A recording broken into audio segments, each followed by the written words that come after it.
It is not often that a foreign leader's health problems become major news here, but what happens to Hugo Chavez matters.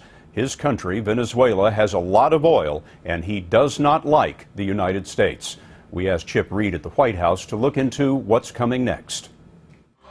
After weeks of speculation about his health, Hugo Chavez, the socialist president of Venezuela, announced from Cuba that he had a major operation to remove a cancerous tumor. His subdued demeanor was a stark contrast to the boisterous, sometimes bizarre behavior that has become his trademark, his rambling speeches sometimes lasting up to 7 hours.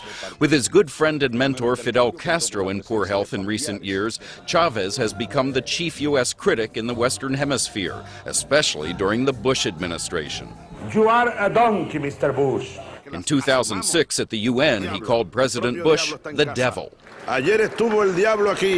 Yesterday, the devil came here. Right here.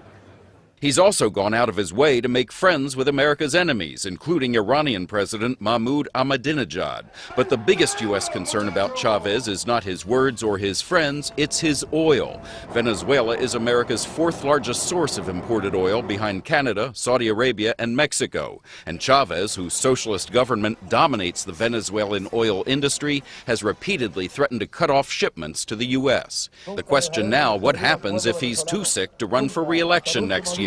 CBS News foreign policy analyst Juan Zarate. He has made common cause with America's enemies and has viewed himself as a revolutionary leader in opposition to American power. And so if he loses power now or shortly in the future, this will be good news for the United States.